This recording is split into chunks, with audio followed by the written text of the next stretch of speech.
Welcome to another episode of our live stream, My Journey to the Trinity. My name is Hussein. Happy you could be with us. Happy to be with you a little bit earlier than usual. I'm having to move my time a little bit earlier. Um, so, um, yeah, what happened, let me just tell you what happened, is that something I've been doing lately is putting Arabic hadith on my Facebook page. And these are because this gets the attention of some of my Arabic relatives, and what's amazing is that it's been working.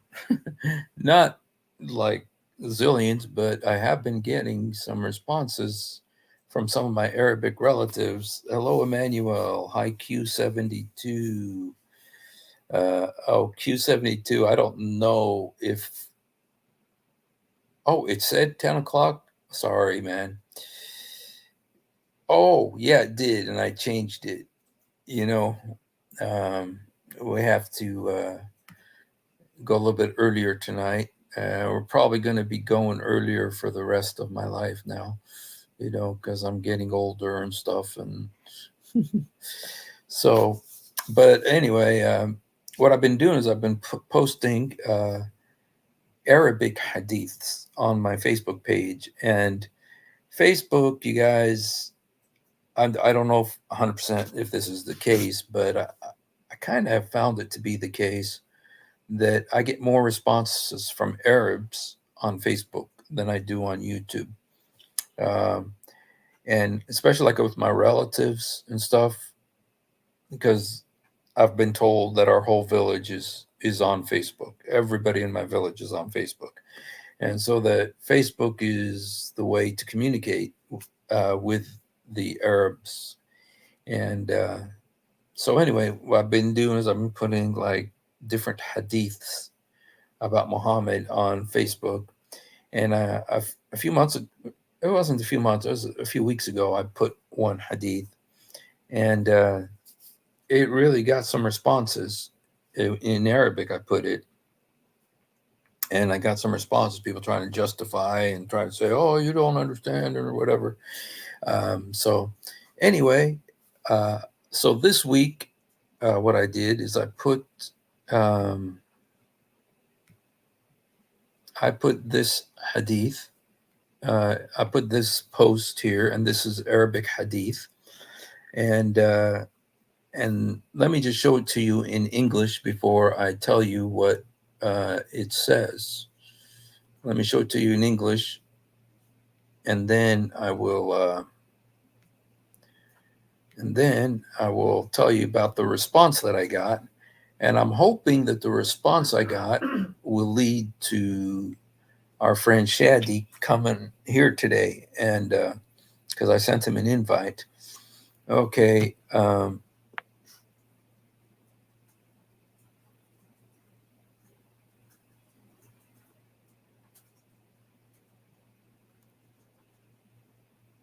Okay, let me see if I get it up here.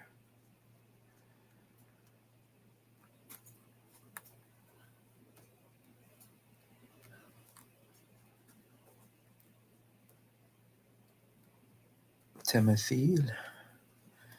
Shoot.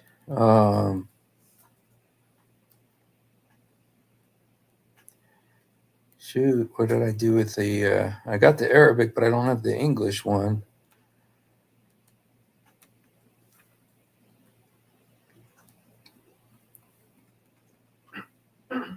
Abu Hurairah, I think this is it right here. Okay, here it is. It says Abu Hurairah said Muhammad came.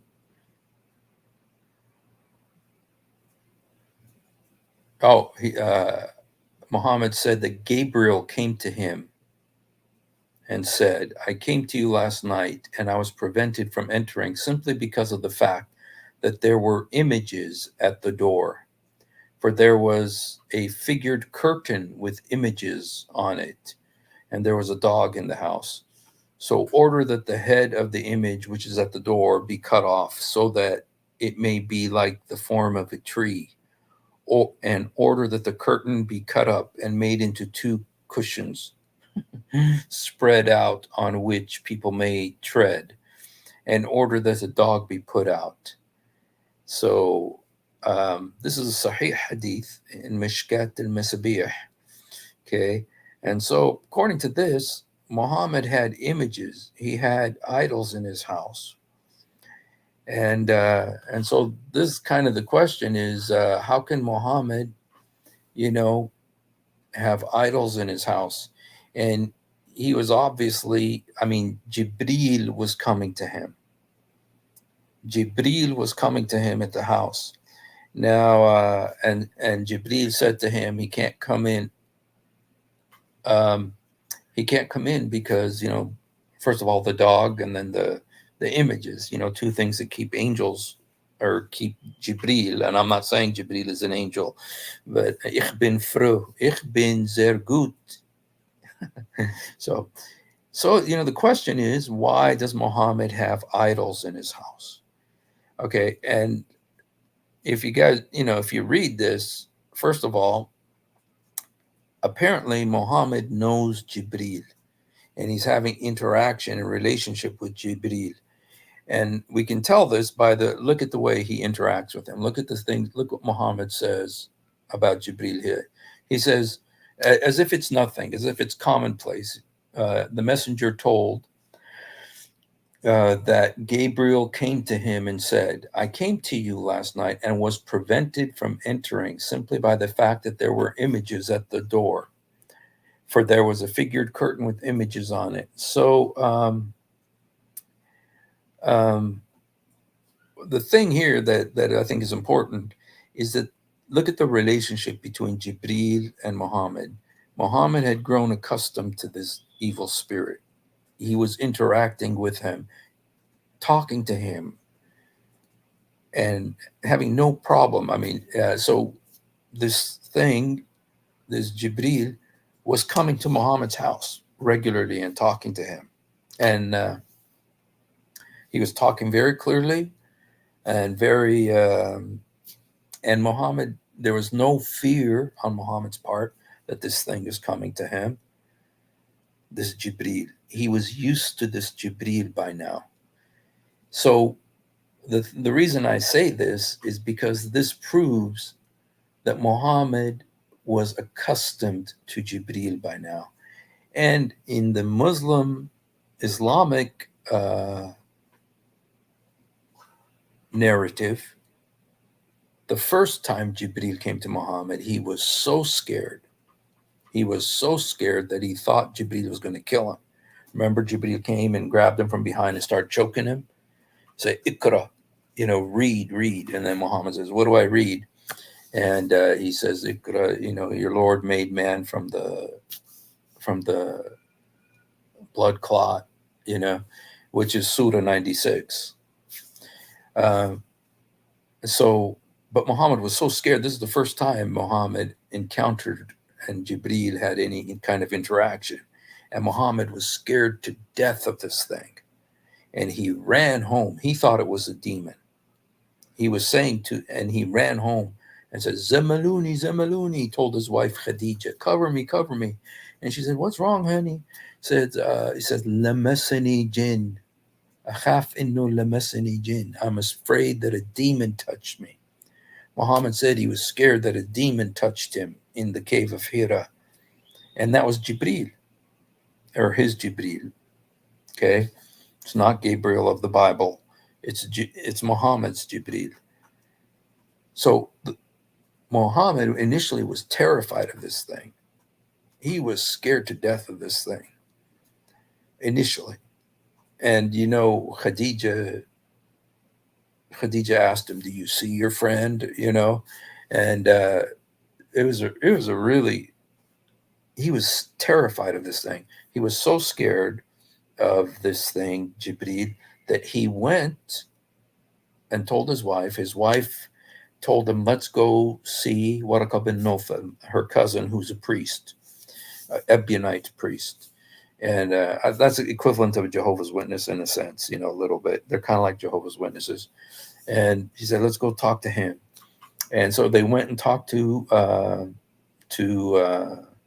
Waraka bin Nawfal. Waraka bin Nawfal said, "Oh, absolutely. This is the same thing that came to Moses, and so you're the next in line, you know." And there's no record in the Bible and the Torah of Jibril coming to, or I mean, Gabriel coming to Moses.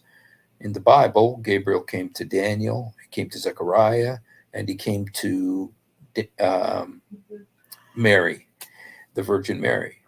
But he did not come to Moses. There's no record in the Bible of him coming to Moses, but Waraka bin Nawfal maybe didn't know that. And he said to Muhammad, "Oh, it's the same thing that came to Moses, so you're a prophet."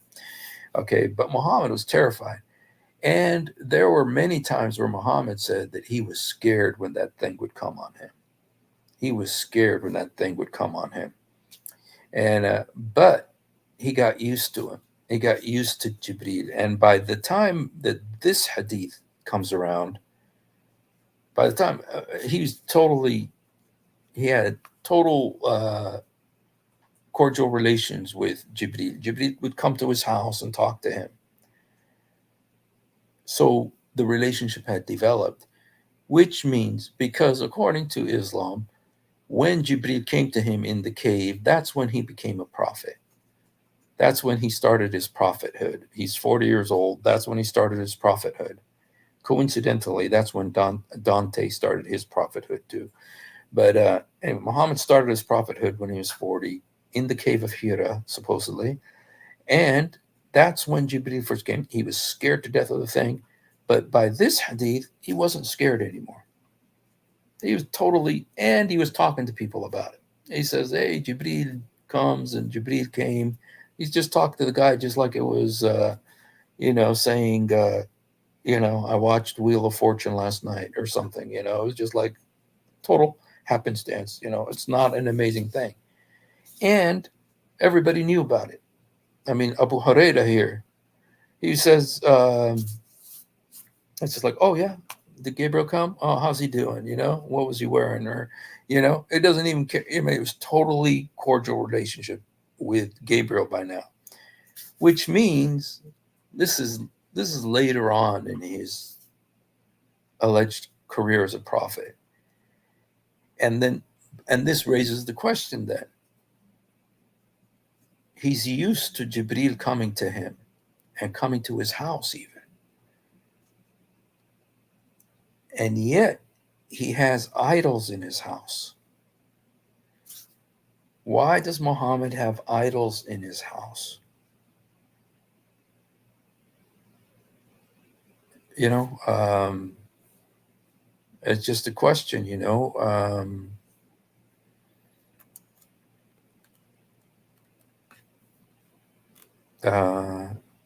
he's supposedly a prophet, and yet he's got idols in his house.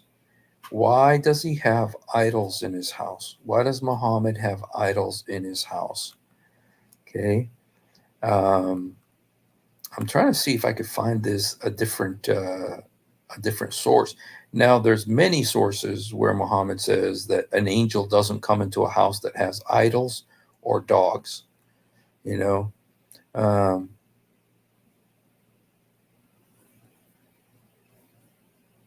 uh, there's some crazy hadiths like this one.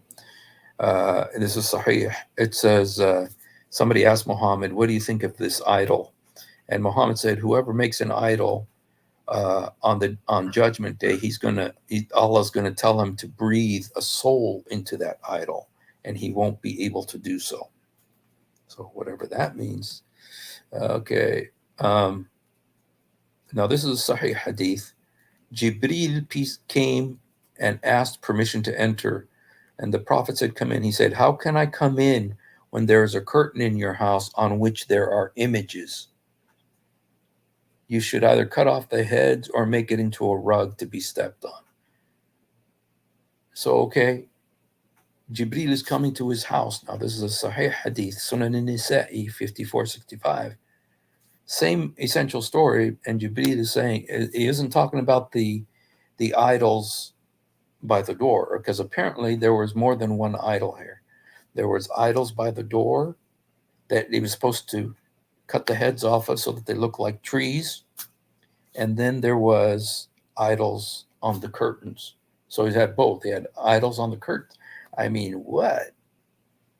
Isn't that a little crazy? That Muhammad, he's been getting all these verses from Jibreel, and there's, he says there's only one Allah and everything, and yet he has idols at his house, and not just like, you know, a little thing. I mean, he's also got them on the curtains too. I mean, it's almost like going to a Chinese restaurant or something, where they got all those Buddhas all over the place, and then they got pictures of them too. I mean, and it's intentional there. They want to create that ambience of Buddhism and stuff. But Muhammad does that at his house, by his door. So everybody who walks in gets to see these idols. And then once you sit down in his house, he's got curtains with pictures of those idols too. And so, here's another one. This is Sahih Abu Dawood. It says, Gabriel came to me and said, I came to you last night, was prevented from entering because there were images at the door. For there was a decorated curtain with images on it in the house, and there was a dog. So again, you got the idols at the door, and then you got pictures on the curtains. I mean, Muhammad was totally like into this. And this was after he was a prophet, supposedly. And him and Jibreel were cordial by now, and Jibreel was coming to his house, and yet he's got these idols in his house. How could that be? How could that be? And so anyway, I took that hadith in Arabic and put it on Facebook. And this is what happened on Facebook. Okay, it's not a huge thing. It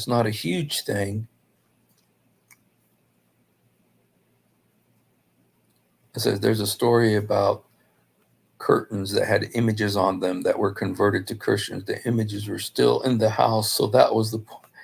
And Sheikh times 3.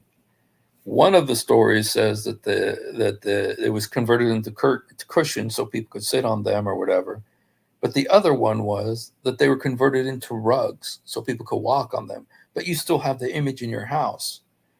And so it's just, it was interesting.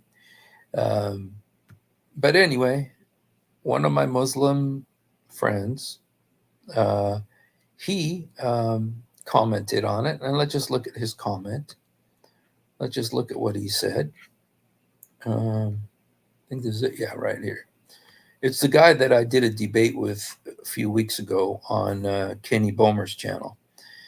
And so I put this, and this is what Shadi Shahada said.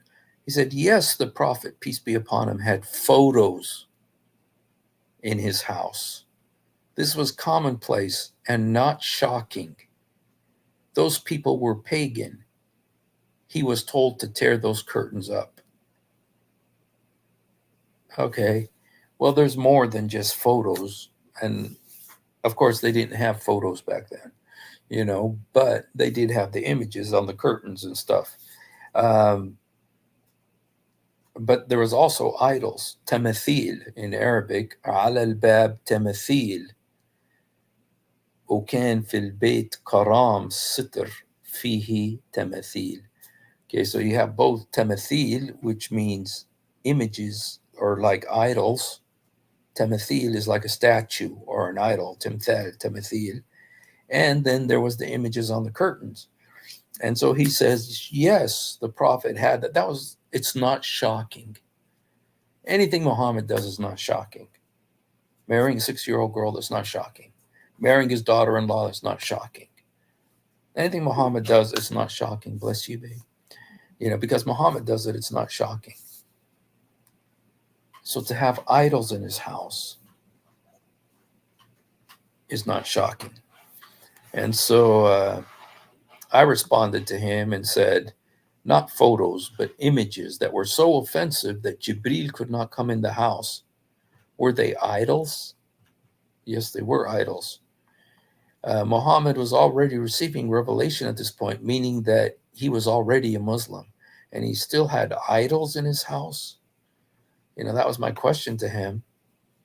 Is like, how could Muhammad have idols when he's supposed to be a prophet?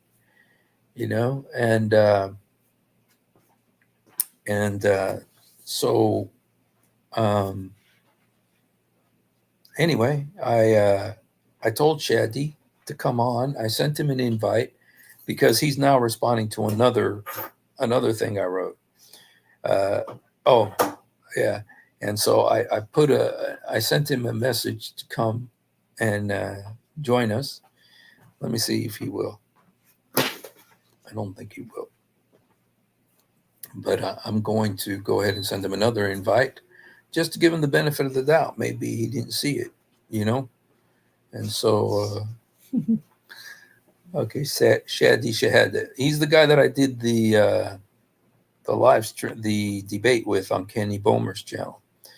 Okay, let me message him.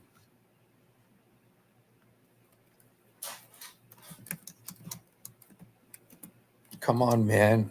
I'm live right now. Okay, I sent him another invite. So I've sent him 2 invites. I hope that he'll come on. We did a debate about, I don't know if you guys saw it. Not a lot of people saw it. You may have seen the response that I did with Sam Shimon did a review of the debate with me. That got more views than the debate did. But anyway, I sent him an invite. Let's hope he comes on. But in the meantime, let's look at some other things about Muhammad and idols. There's a lot of stuff about Muhammad and idols, you guys. We have the most famous story of Muhammad's idolatry, which is that has a verse in the Quran referring to it. And that was the situation of the satanic verses. When Muhammad bowed down before Allat al-Uzza al-Manat, the 3 daughters of Allah, Muhammad bowed down to them and said, Shafa'athum tirghab, their intercession is desired. And so he began worshiping these 3 idols, these daughters of Allah. And so that's the most famous. But there's also some other ones. Let's look at a couple other ones here. Okay, this is the one we just read. This is another situation here. And it says, historian of the Arab people, Philip Hitti, accepts the veracity of Al-Kalbi's report. Al-Uzza, the most mighty Venus. Wow, you guys, this was interesting when I read this. This is because I never knew this. These are the 3 daughters of Allah. Al-Uzza was one of them. And Al-Uzza, according to this guy, is Venus. Venus is the Greek goddess Aphrodite. I think in the Bible it talks about Aphrodite. I know it talks about Diana, but I think it talks about Aphrodite too. Aphrodite was the Greek goddess of love, and sex. And to the Romans also had Venus. She's very famous because of the statue. There's a statue of her, and her arms are broken off, and one of the most famous Greek gods is Venus, Aphrodite. So apparently, Al-Uzza, which is one of Allah's 3 daughters, Al-Uzza, Allat al-Uzza al-Manat, Al-Uzza apparently was Venus. Wow, that's interesting. Meaning that Allah may have been Zeus, because Zeus was the father of Venus. Zeus is in the Greek mythology, Zeus is the number one god, and in the Roman mythology, Zeus is called Jupiter. Jupiter is his Roman name. His Greek name is Zeus, and he's the father of Aphrodite, which in the Roman mythology is Venus. And if Al-Uzza is the daughter of Allah, then maybe Allah is Zeus. Maybe he's Jupiter. Oh my goodness. This is taking it to another dimension here now. Anyway, Al-Uzza, the mighty Venus, the morning star, had her cult in Nakhla, east of Mecca. According to Al-Kalbi, hers was the most venerated idol among the Quraysh, and Muhammad, as a young man, offered her a sacrifice. Wow. History of the Arabs, the earliest times to the present, revised 10th edition. Walid al-Khaldi. Wow. Wow, you guys. That takes things to another dimension there. It means that this is just a continuation of the Greek mythology. The Greeks are the one who came up with the mythology of Zeus and Aphrodite and Juno and Diana and all those fake gods. And is Islam a continuation of that? If Al-Uzza is Venus and she's supposed to be the daughter of Allah, that would make Allah Zeus or Jupiter, who was the biggest god of the Greek pantheon. Wow. I don't know. Let me look. I don't even know if in the Bible, I don't know if it talks about Zeus in the Bible. Let me see if it does. Zeus. Okay, no, it's not in the Bible. No. How about Jupiter? Oh, there is a reference to Jupiter in the Bible. Remember when Barnabas and Paul went to an island? And they were they had been bitten by a snake. They were bitten by an asp, and they were supposed to die, but they didn't die. They just shaked off the snake, and then the people started worshiping them as gods. And when they were worshiping them, they said they called Barnabas Jupiter and Paul Mercury. Those are two of their gods. And the priest of Jupiter, which was before their city, brought oxen and garlands to the gates and would have done sacrifice. And then, you guys, another interesting thing. In Acts chapter 19, because, the story of the Kaaba, this Acts 19, you guys, look at it. It's like one of the riots in Muslim riots in Pakistan. It's exactly like it. And it was, what happened is that Paul had spoken about Diana, and the city of Ephesus was the place where they had the rock, the meteorite that fell from heaven from the great goddess Diana. And so they took this rock, which is a meteorite, and they used to worship this rock, exactly like the story of Islam, of the Kaaba, where they worship the rock in Mecca. And they kiss it and they walk around it and everything. And it says the townspeople, because there was going to be a riot because of Paul, and the guy said, "Oh, men of Ephesus, what man is there that knoweth not that the city of the Ephesians is a worshiper of the great goddess Diana, and the image which fell down from Jupiter." Jupiter being the main god, Zeus. So in the Bible, Jupiter is mentioned 3 times. And Jupiter is the Roman name for Zeus. The Greek name for Jupiter is Zeus. And his daughter was Venus. And Venus, according to this guy, is Alet, one of the daughters of Allah, meaning Allah is really Jupiter. Just a continuation of the Greek mythology that existed thousands of years before Islam. Dude, learn something new every day, huh? Dang. Wow, that's wild. Shoot. Sometimes you're not looking for stuff, and that's when we usually find interesting things like that. So, okay, let's look at another one here about Muhammad and the idols. Okay. Narrated Abdullah, Allah's apostle said that Zayd ibn Amir Nufal at a place called Belda, and this had happened before Allah's apostle received divine. Okay, so this is before Muhammad. It says Allah's apostle presented a dish of meat that had been offered to him by the pagans to Zayd ibn Amir, but Zayd refused to eat of it and said to the pagans, I do not eat what you slaughter to your stone altars and sabs, nor do I eat except on which Allah's name had been mentioned. How could that be before the inspiration, when the guy is saying that he worships Allah? He says he's worshiping Allah. How could this be before Muhammad, before the inspiration?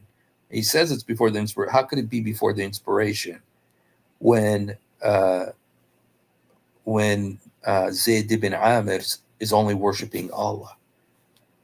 I think this was after, and Muhammad is eating food offered to idols. Muhammad is eating food offered to idols. Sahih al-Bukhari, 74107. So Muhammad had a thing there. He had him in front of his house, had him on his curtains, had him for lunch, offering them to his friends. And his friends, however, would not eat it. Here's another one. The Prophet slaughtered a ewe, which is a female sheep, for one of the idols, Mus'ab min al-Ansab. Okay, so Muhammad slaughtered a ewe for an idol. Then he roasted it and carried it with him. Then Zayd ibn Amir ibn Nufail met us in the upper part of the valley. It was one of the hot days of Mecca. When we met, we greeted each other with the greeting of the age of barbarism, Imam Sabahan. The Prophet said, why do I see you, O son of Amir, hated by your people? He said, this happened without my being the cause of their hatred, but I found them associating divinities with God, and I was reluctant to do the same. I wanted to worship God according to the religion of Abraham. The Prophet said, would you like some food? Wow, so Muhammad is offering him some idol food. Dude. Then the Prophet put before him the meat of the ewe. He, that is Zayd, said, what did you sacrifice to, O Muhammad? He said, to one of the idols. Zayd then said, I'm not one to eat anything slaughtered to a divinity other than God. Dang. Sharaf al-Mustafa. Muhammad and the religion of Islam. Looks like his disciples were more religious than he was. Anyway, guys, so those are, and there's more. There's a lot more, not just this. Okay. And I tell you what, though, the thing that caught my attention is that thing about Venus, that whole connection to the Greek mythology. Because you guys, you know, the pantheon of the Greeks were all over the world. Alexander the Great, you know, Dhul Qarnayn, he conquered the whole world, you know, all the way to India. And so he probably got into Arabia and got some of that Greek influence, got into where they had the pantheon of Jupiter and his daughters, Diana, Venus, and all those. And so the belief is that Allah had 3 daughters. Are those 3 daughters the daughters of Zeus? Let me just look. Now I'm curious.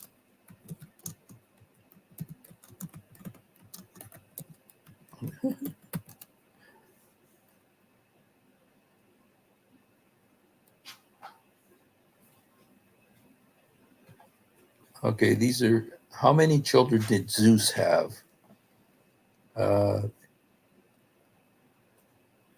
Might have had. Oh, he had 92 children. So he was okay. Okay, what were his daughters called? Some of his daughters were mortal. Athena, Athena, which is Diana. No, Athena. Athena is, I think Athena is Diana. Athens is named after Athena. So that would be Diana. The same Zeus. What's funny, baby? I put their names for you. Uh-oh. Uh-oh. My wife did something.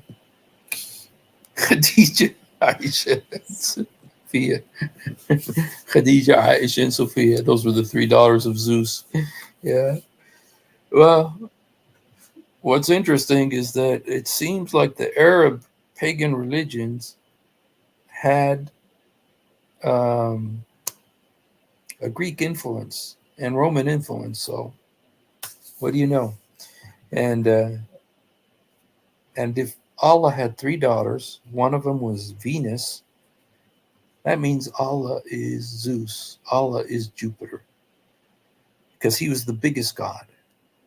He was the biggest god. He had brothers. He had two brothers. One was Neptune, the god of the sea, and Hades, the god of the underworld. But he was the top man on Mount Olympus. And so that's who Zeus Huwa Akbar. Zeus is the greatest. So yes, in Arabic is yes Yesur. Yes, in Arabic Jesus is Yesur. We don't know where the word Isa comes from. Maybe from the Greek, maybe, but um, Arabic name means no. Isa is it. Yaqub is Jacob, but Isa is the brother of Jacob. Isa is the brother of Jacob, Esau. So yeah, I think it's Esau. Esau in the in the Brother. yeah in yeah in Arabic it's Isu. Yeah, which is Isa, which is so yeah there might be connection there. So yeah, Arab Christians do use the word Allah, just the same way American Christians use the word God, which is used. So hopefully. Why did Muhammad have idols in the house? So why did Muhammad have idols in the house? That's a good question. Maybe. And why are Muslims telling us why we have Jesus pictures in the church? Yeah, and why do Muslims complain about us having the picture of Jesus in the church? Um, you know what? Muhammad, obviously, later on, if you watch later hadiths, Muhammad always says that angels won't come to a house that has idols in it or black dogs. So apparently he stopped doing that. But why did he have them? It's very interesting that he had them. Was there some kind of worship, you know, of these idols? I know that Muhammad had a spirit that used to follow him that is called the white, El Abyad in Arabic, El Abyad. He had this spirit that used to follow him called the white. And Aisha asked him once. Muhammad said everybody has what's called the Qareen. Qareen is like a little munchkin demon that follows them. Muhammad said every person has one of these little munchkin demons or gremlins following them. It's called the Qareen in Arabic. And then Aisha asked Muhammad and said, "You too, O Prophet of Allah?" And he said, "Yeah, me too. But I converted him to Islam." So he converted his demon to Islam. So, but anyway, Muhammad had a real obsession with demons. He had a real obsession with jinns. He said they slept in his nose, urinated in his ears, did unbelievable stuff. And so, you know, with Muhammad, I think he saw Satan as omnipresent. And because he's urinating in everybody's ears and he's sleeping in everybody's nose. That's why he says you got to do wudu. It's why you got to blow your nose in the morning. Muhammad said the reason you got to blow your nose is because Satan's been sleeping in your nose all night long. And then if you sleep in and miss prayer, he says it's because Satan urinated in your ears. And so how does Satan urinate in how many billions of ears does Satan urinate?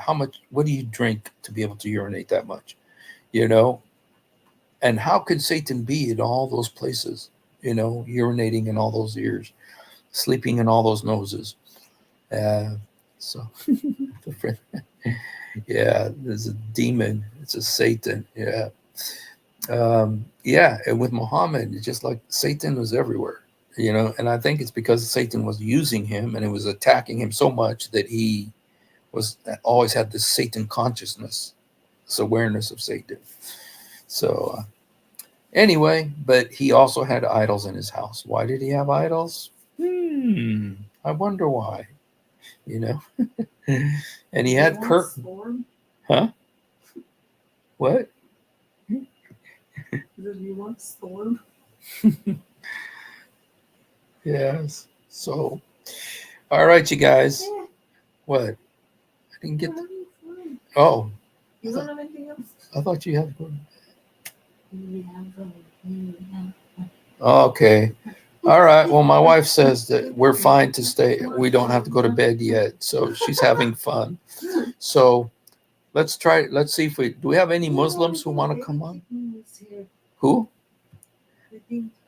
Hey, baby kittens. Haven't seen you for a while. Redeemed baby kittens. If you're here, man, come on. We haven't seen you for a while, bro. Want to know what's going on?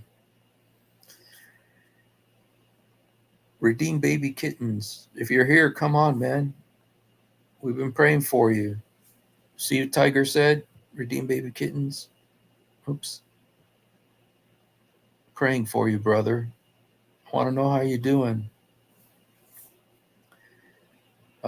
Andrew Martin's always got oh, Allah, forgive me my sin, drive away my devil, free me from my responsibility, and place me in the highest assembly. Sunan Abi Dawud. Yep. He was so Satan aware. Yeah. Drive away. He's not omnipresent. No. But Muhammad's is. How else could he urinate in all those ears every night? That's a lie.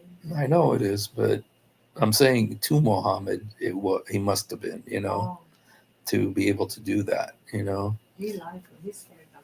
Yes, control. Scare them, take their wives from them. Yeah. We create a religion. Thank you, Jennifer. God bless you. There is none amongst you with whom there is not an attaché. See, there's the word there is attaché, from among the jinns. In Arabic, the word is qarin, which is a demon. And he said, thereupon he said, yes, but Allah helps me against him, and so I am safe from his hand, and he does not command me, but for good. Now, this is what's interesting. This is what really is interesting, and I'd love to have a Muslim come up and tell me. Muhammad said there was a demon that was commanding him. He says, he does not command me, but for good. Now, he says that he commands him for good, but he means that he's being commanded. He's being controlled. Who's controlling him? Okay. But there is a place where Muhammad said that he was commanded. And it's in Sahih Muslim where he says, he says, I was commanded to fight the people until they say there's no God but Allah. And Muhammad, he says, I was commanded to fight. Who commanded him? This thing? He says, talking about this demon, he says, he commands him. He was being commanded by demons. Muhammad said that. He does not command me, but for good. And Muhammad said that about himself, that he was commanded by demons. Muslims, I wish you'd come up and explain this to us, because this is very confusing. He even mentioned that Allah, he withdraws, but when he's neglectful.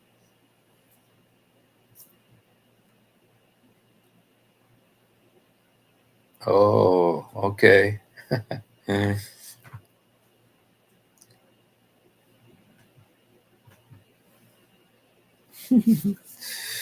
All right, you guys. Well, I don't know. It doesn't look like we have any Muslims who want to come on. It'd be nice to have a Muslim come on because I'd like to ask some questions. Hey, Pro-Life Chloe, God bless you. And who's this? Khibti, Khalti, Shushu. Khalti, by the way, in Arabic means my mother's sister.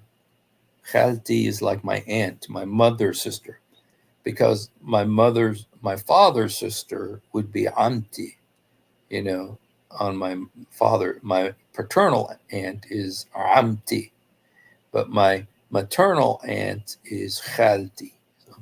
Do you have Amma? Yeah, Amma is just the general word for aunt. Yes. Am is uncle. Yeah. Ammi. Ammo is my uncle, my beloved uncle. Yeah. No, in Farsi, Amu is uncle. Oh, okay. Amu. Amu. Ain. Yeah. Ain. You guys say Ain. We say Khalto or Khalti. Yeah, that's right. He's making fun of me. Yes, Stevie's making fun. Muhammad against the black jeans. Can you tell us a little bit about how we don't have pictures and why we don't have pictures of Jesus and why there are some pictures of Jesus there? Yeah. My wife is asking about the pictures of Jesus that Christians have sometimes, and I don't have a problem with having pictures, and I don't think it's wrong to have pictures of Jesus and stuff. I think it's wrong to pray to them, or to worship them, which, the Bible talks about kneeling down before images, and so I think that's wrong, to do that. A lot of people disagree with me. Like if it's a statue of Jesus, I think even a statue of Jesus, you don't bow down to it, okay, because it's just a statue, okay. I don't have a problem with, portrayal of Jesus. For instance, a movie about Jesus, movie about the crucifixion or something like that, because Paul in the book of Galatians says to the Galatians, it says, before whose eyes Christ was clearly portrayed as crucified. I think that they must have done a play, a sketch or something, theater, with the crucifixion scene. I think that's what I think is clearly portrayed as. Huh? Am I totally off subject here, babe? My wife isn't happy with my exegesis. You just tell me that you saw that they crucified Jesus. I know it was portrayed, but it doesn't mean that they. Yeah, but Galatia was nowhere near Jerusalem, before whose eyes Christ was clearly portrayed as crucified. Yeah, I think. So they did a Jesus of Nazareth movie. They didn't have the movie. I think they did a play, like a drama, because the Greeks used to do a lot of drama. So I think it was done like that. I choose to believe that just because I love drama. I love to act and stuff like that. And so maybe I'm wrong, but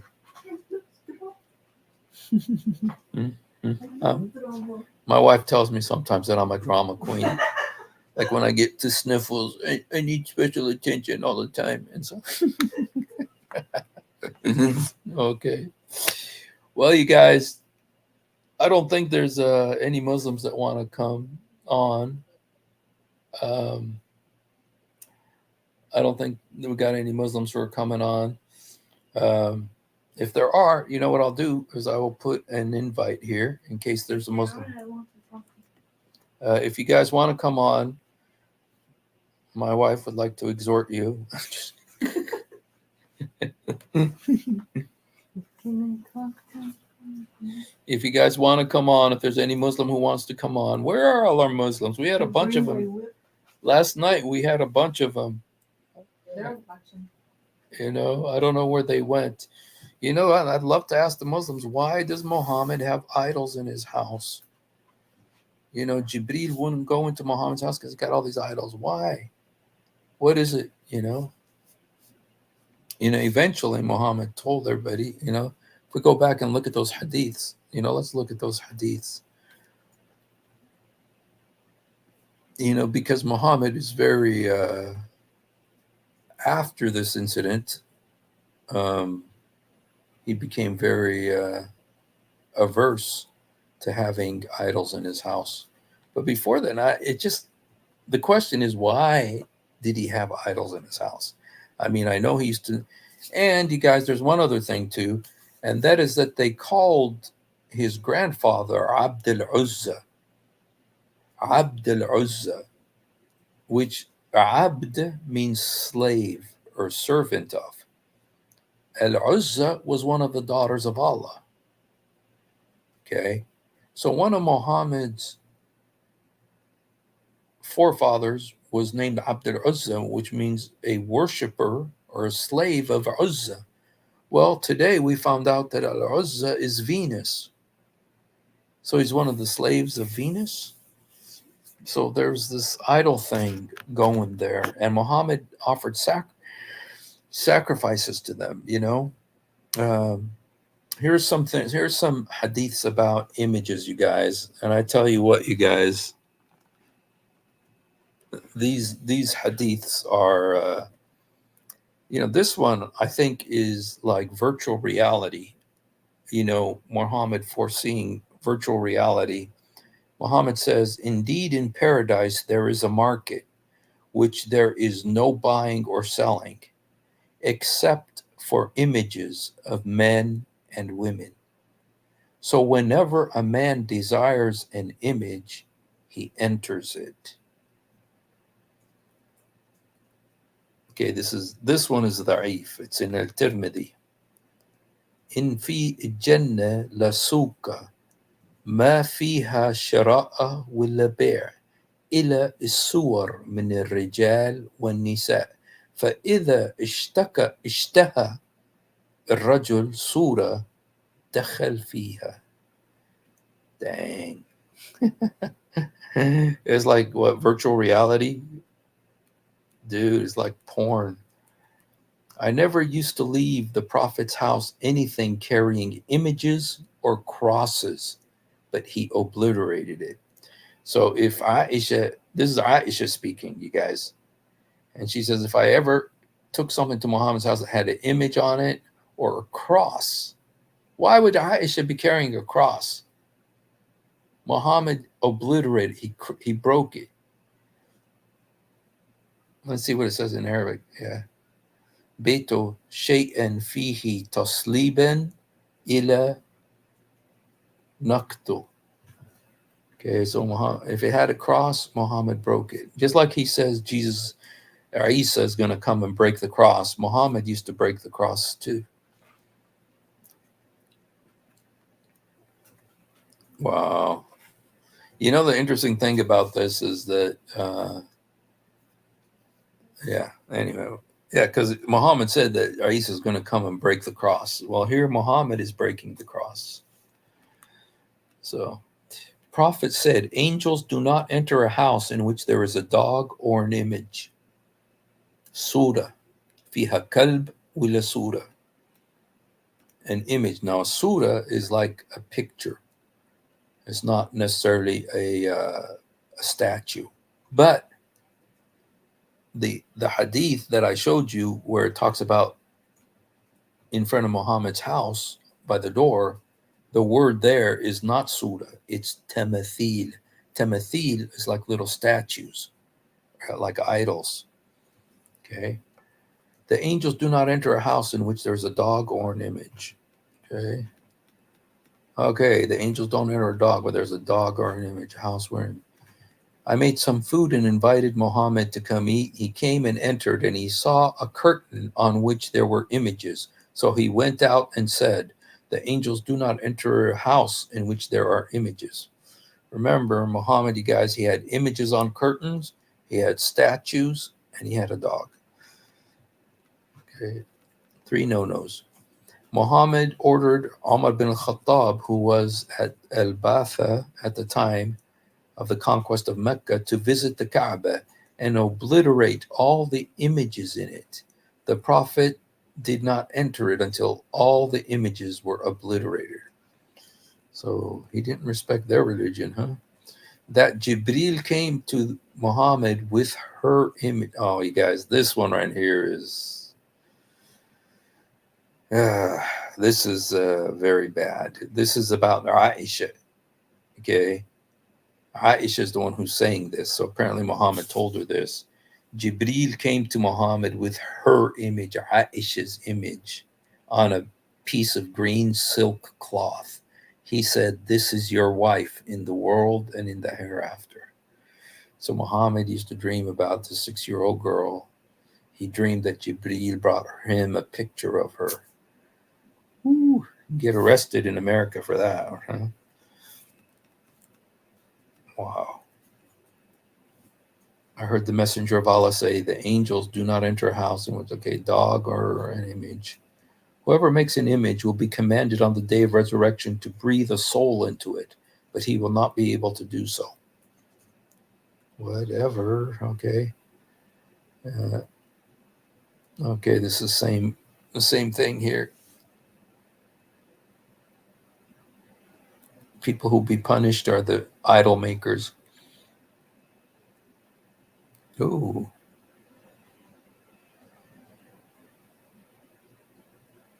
Okay, angels do not enter a house where there is an image, a dog, or a junub person. Wila janb. Now, you guys, I think janb has something to do with semen. Sorry. Sorry. But if a person, like, their clothes has stains on it, they're not, the angels won't go into that house. The image makers will be punished on the day of resurrection and will be told, give life to that which you have created. Okay. So he repeats this one about, it's really,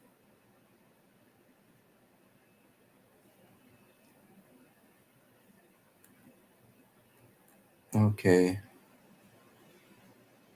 There was an image. Tell us about images. Okay. The angels do not enter a house in which there is an image. Basr said, then Zaid fell sick and he went to visit him. On his door there was a curtain.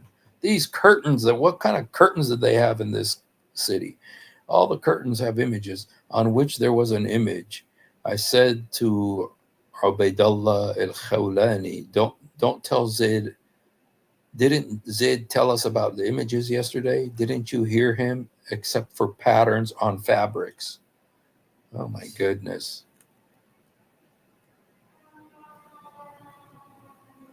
Okay, so yeah, it seems to be a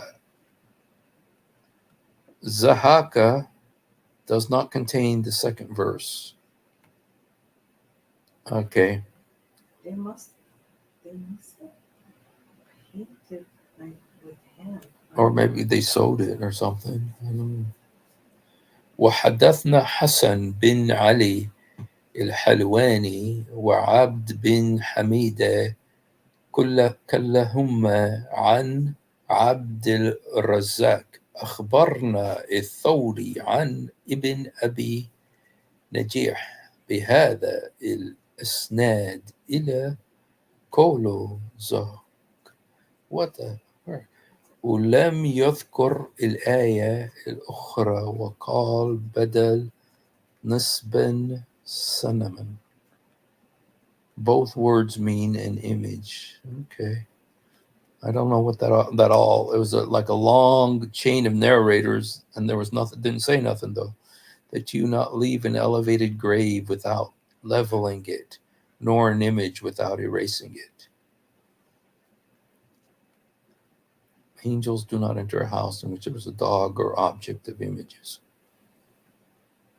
And you're also supposed to level images or erase them. Supposed to erase images. Whoever makes an image will be punished.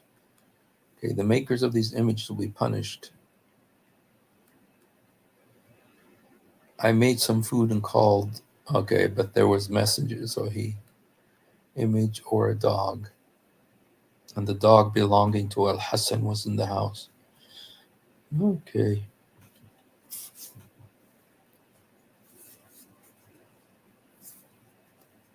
Oh.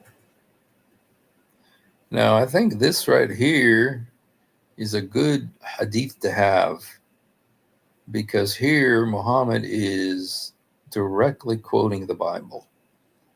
It says, Mishkat al-Masabih, he reported God's messenger saying, when any of you fights, he must avoid the face, for God created Adam in his own image.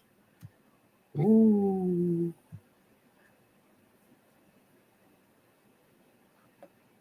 So there's a hadith, you guys. Muhammad saying,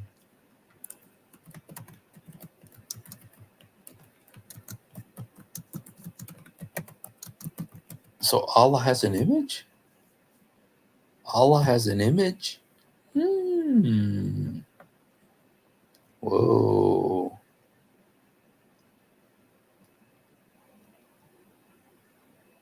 Okay. All right.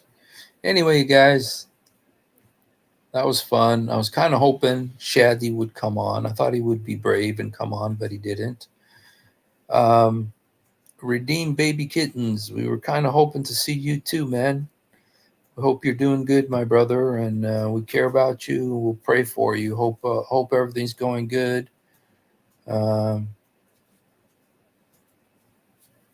If you're here, please let us know. And if you haven't done it, do it now. Jesus, help me. Jesus, forgive me. Jesus, come into my heart. Jesus, help me. Jesus, forgive me. Jesus, come into my heart. يسوع ساعدني. يسوع سامحني. يسوع ادخل قلبي. He loves you. We love you. Thank you guys for hanging out. Hope to see you tomorrow night with a new adventure. So God bless you guys. Have a great night.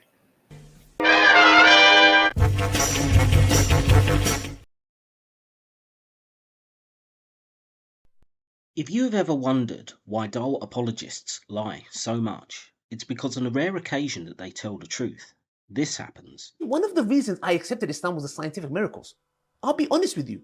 And now we know that this whole scientific miracles was absolute nonsense. That the standard narrative